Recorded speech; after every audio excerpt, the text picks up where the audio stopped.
जी आपનું નામ? મનસુખભાઈ ભીમાણી, વસંત બિલ્ડર્સ, રાજકોટ। મનસુખભાઈ, આપને એક પ્રોજેક્ટને મંજૂરી મળી છે, આ પ્રોજેક્ટની શું ખાસિયત છે?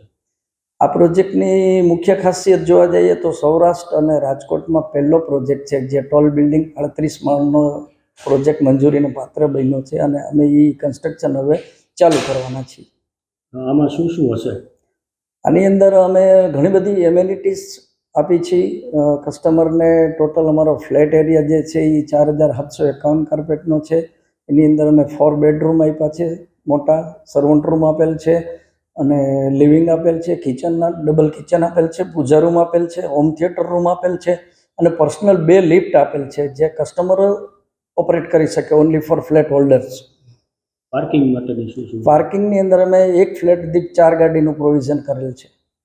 અને જે કોમર્શિયલ છે તેમાં શું હશે? કોમર્શિયલ ઓનલી ફોર અમારે રિંગ રોડ ઉપર 6 શોરૂમ છે માત્ર, અને 6 શોરૂમ ફર્સ્ટ ફ્લોર ઉપર છે જે રેસિડેન્સ સાથે કાંઈ કનેક્શન નથી એનું।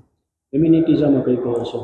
એમ્યુનિટીઝમાં અમે જોવા જઈએ તો સ્પોર્ટ છે, ફન છે, હેલ્થ માટેની છે, લાઇબ્રેરી છે, હોમ થિયેટર છે, જીમ છે, ઘણી બધી 39 પ્રકારની એમ્યુનિટીઝ અમે આપવાના છે। અંદાજિત કેટલા સમયમાં આ પ્રોજેક્ટ પૂરો થશે ને કેટલી કિંમત હશે? અંદાજિત અમે 4 વર્ષની અંદર આ પ્રોજેક્ટ પૂરો કરવાના છીએ। કિંમત માટે હજી અમે ફાઇનલ બુકિંગ લેશું ને ત્યારે અમે ઓપન કરશું હજી। ખાસ કરીને બહુ ઊંચો આ બિલ્ડિંગ બનવાનું છે, તો આના માટે તમારે શું શું મંજૂરી લેવી પડી? આના માટે અમારે પહેલાં તો એરપોર્ટની એનઓસી લેવું પડે, પછી ફાયરનું એનઓસી લેવું પડે, પછી પર્યાવરણનું એનઓસી લેવું પડે, પછી ટોલ બિલ્ડિંગમાં વિન્ડ પરમિશન અગત્યની છે, વિન્ડ પરમિશન લેવી પડે।